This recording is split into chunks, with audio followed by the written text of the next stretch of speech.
Hey there, guys. Welcome to my mini teach for today. A big g'day from down under. How are you doing on this beautiful morning, afternoon, evening, night, wherever it is you're tuning in? Say g'day or hello and let me know in the comments where you're from. We are going to jump into a mini teach. Now, keep these less than 10 minutes, guys. Let's see how quick we can get through the top subject matter today.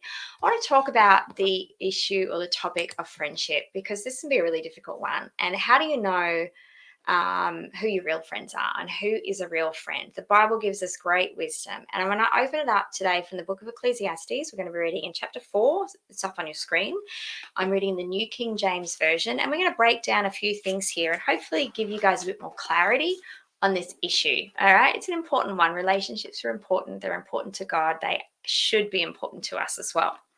Okay, let's read verse 9. It says, "Two are better than one because they have a good reward for their labor. For if they fall, one will lift up his companion. But woe to him who is alone when he falls, for he has no one to help him up. Again, if two lie down together, they will keep warm. But how can one be warm alone? Though one may be overpowered by another, two can withstand him, and a threefold cord is not quickly broken." All right. I love that passage. Let's break it up a bit. I want to bring four things that you can use as identifiers of a real friend in your life. And the first one is that a real friend has got your back. So when you're in battle, I know we often are. A friend has got your back, and you've got their back too. Okay, you've got one another's back. They will not listen to slander about you. They will not gossip about you. They have got your back. They have got your best interests at heart. And a good kingdom friend will also have your kingdom as in his kingdom interest in you, is what I mean to be saying. His plan and his destiny for you in the kingdom, they will have that ability to call you to that place to come up higher. That's a friend who's got your back. Actually, that leads into my second point. A good friend will be able to let you know of your blind spots. Okay, we all have blind spots. Our vision only goes a certain way, and then we can't see any further than that. And that's why we need to have a friend who's got our back. Like we're literally back to back on the battlefield. That's the best way that's how you have each other's back on the battlefield, right? Because the armor of God that we wear, that's spoken about in Ephesians 6, there's no actual armor on the back of us because we should never turn our back on the enemy.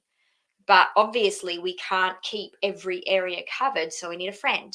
We need a friend who's got our back and a friend who can help us see our blind spots. And that's what I said. A good friend will be able to call you up higher, give you that loving correction that you need, or encourage you or exhort you to just come up to a higher place and remember who you are.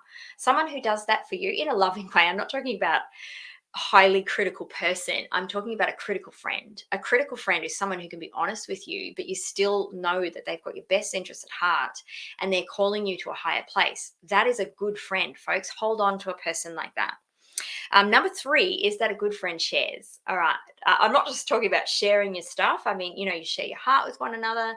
You trust each other. There's a mutual trust, mutual sharing. There's a mutual. One's not chasing the other. Does that make sense? If you are either in a friendship where you're really doing most of the initiating, or the other person's doing most of the initiating, it's not a balanced friendship, and it's not really a true friendship. So not that it's measured in terms of 50-50. We can't measure these things, but there should be a mutual sharing backwards and forth. As it says, one lies down together. If they lie down together, they'll be warm. If you sleep alone, you're going to be cold, because we need each other. The truth is, we need each other. And we can say, all I need is Jesus, and that is true. But God often is Jesus to us through our friendships. Yes? Aren't we his hands and feet here on earth? So we need real friends in our life to share with us so that we can, walk through this, sometimes very difficult and challenging life, or whatever seasons we walk through with, with that assurance of a friend. It makes me think of that other scripture that says, a friend loves at all times and a brother is born for adversity. Which means that and often I think a brother is born from adversity. So, we walk through things and it brings us together and it ties us together. And so the last point I want to make about, the threefold cord, a good and a real friend that friendship is God ordained. And you'll know it's God ordained because it can't be easily broken. As it says in the text, a threefold cord cannot be easily broken. Now, that doesn't mean that things can't happen and, a really great friendship may actually, you can have a really great friendship that still is seasonal, which means it was a great friendship. And then for whatever reason, you go your separate ways. It was still a great friendship. That's not what I mean.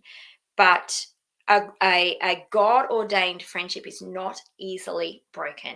So remember, in your life, you have friends for a season, you have friends for a reason to teach us a lesson. And you have friends that will, we call forever friends. They're just those connections, not easily broken. I hope this helps you guys. Let me know. Let me know in the comments. Let me know if you've struggled with friendship issues. I know I have. And I haven't always been a great friend. Just being honest, I haven't always been a great friend. And I'm learning to be a better friend. Are you learning to be a better friend? Share in the comments. Please share the broadcast or as a little mini teach. Share it.